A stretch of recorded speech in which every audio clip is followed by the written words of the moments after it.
मसाजोगचे सरपंच संतोष देशमुख या हत्याकांडमध्ये CID आणि SIDची entry झाली आणि तपासाने भरपूर वेग घेतला.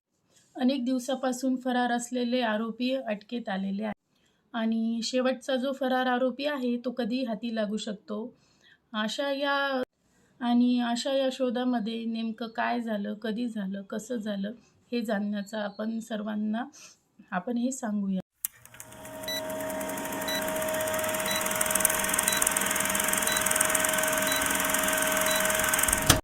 म्हणजे समजून घेण्याचा आपण प्रयत्न करणार आहोत. तर मी समृद्धी ब्लॉग तुमचं मनापासून माझ्या चॅनलमध्ये स्वागत करत आहे. विषय खूप गंभीर आहे, आपल्या सर्वांना समजून घेण्याचा विषय आहे. आजची आपल्या महाराष्ट्रातली परिस्थिती काय झाली आहे, कशी झाली आहे, तर आपण समजून घेण्याचा प्रयत्न करणार आहोत. पाहूयात हा पूर्ण व्हिडिओ, नीट लक्ष देऊन बघा. काय आहे यामागचं सत्ताकारण, राजकारण, जातकारण, मूळ विषय सोडून कोणत्या विषयाकडे वळतायत, जातीवाद, क्षुल्लक पवनचक्क्याचं अर्थकारण, हे किती कोणत्या थराला जाऊन भिडले, कोणत्या पातळीला गेले. पवनचक्क्याचं अर्थकारण हे एका व्यक्तीला जीव घेणं ठरले, अजून किती लोकांचे जीव घेणार आहे. आणि जात वर्चस्वाचा संघर्ष हा माणुसकीला जीव घेणा ठरतोय.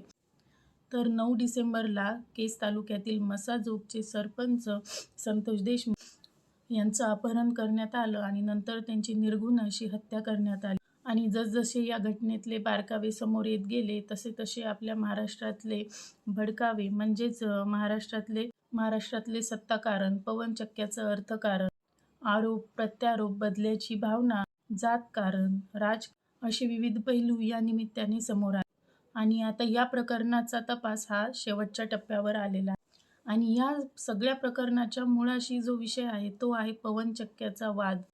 मसाजोगच्या पवनचक्क्यांच्या जागेवर गेलेले अशोक आणि सुदर्शन घुले, प्रतीक घुले यांना संतोष आणि त्यांच्या साथीदारांनी मारहाण करून फेटाळून लावलेले होते आणि त्याचा व्हिडिओ व्हायरल करण्यात आलेला होता आणि त्याचा गुन्हाही दाखल करण्यात आलेला होता. या घटनेचा राग मनात संतोष देशमुखचे यामुळे अपहरण करण्यात आले आणि नंतर निर्घृण पद्धतीने त्यांची जबर अशी मारहाण करण्यात आली, हत्या करण्यात आली आणि त्यात संतोष देशमुख यांचा बळी गेला.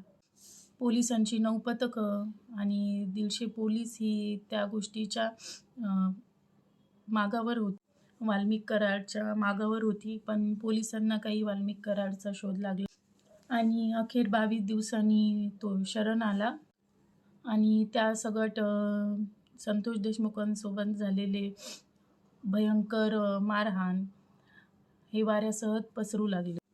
अनेक ठिकाणी मोर्चे निघाले, लोकांनी प्रतिबंध पाळला.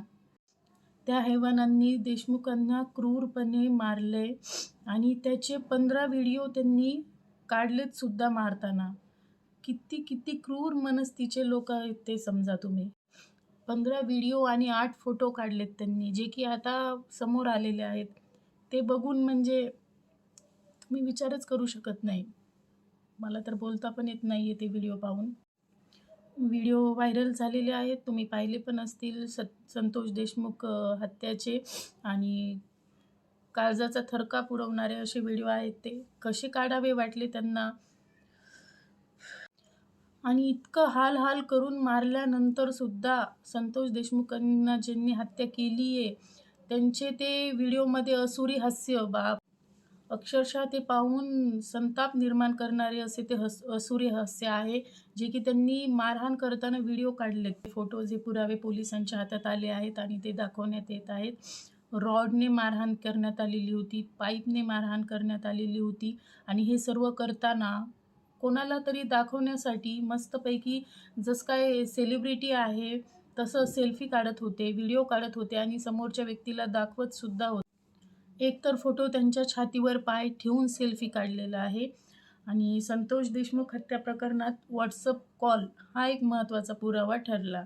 जेव्हा मारहाण होत होती तेव्हा कृष्णा नावाच्या एका व्यक्तीने मोकारपंथी असा तो त्यांचा ग्रुप होता, तिथे एक ग्रुप व्हिडिओ कॉल केला आणि ग्रुपवरती 5 ते 6 जणांनी ही होणारी मारहाण त्यावेळी पाहिली सुद्धा. आणि त्या व्हिडिओमध्ये दिसणारे व्यक्ती, या व्यक्तींची फॉरेन्सिक तपासणीसुद्धा झालेली.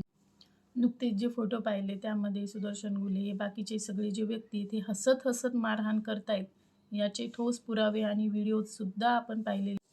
अगदी जनावरासारखी संतोष देशमुख यांच्यावर मारहाण केलेली आहे. मारहाण करताना कोणत्याही प्रकारचं त्यांना दुःख झालेलं नाही आहे. मस्तपैकी हसत त्यांनी मारहाण केलेली आहे. सेल्फी काढलेले आहे.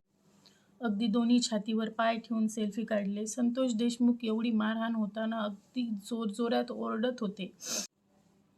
तर मसाजोगचे सरपंच संतोष देशमुख यांच्या हत्याकांडाचा व्हायरल झालेला थरारक आणि भयानक असा घृणास्पद फोटो हे पाहून महाराष्ट्र सुन्न झालाय. संतोष देशमुख यांच्या शरीराशी अक्षरशः खेळणाऱ्या या हैवानांना अक्षरशः फाशी दिली तरीही ती शिक्षा कमी होणार आहे आणि राक्षसालाही लाज वाटेल असं हे एकंदर हत्याकांड. आणि हे रक्तरंजित फोटो पाहून प्रत्येकाच्या मनाच्या संतापाची सुनामी उसळतीये.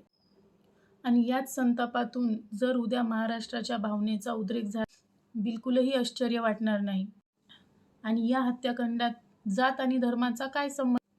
फक्त माणुसकी जपण्यासाठी सर्वांनी एकत्र येण्याची गरज आहे. बस, आता बोलायला शब्द उरलेले नाही आहेत बिलकुलही. तर माझ्या व्हिडिओ बाबतीत तुमच्या काय प्रतिक्रिया आहेत नक्की कमेंट्स करून सांगा. बाकी काही बोलण्याची इच्छा नाही आहे. भेटूया नेक्स्ट व्हिडिओमध्ये.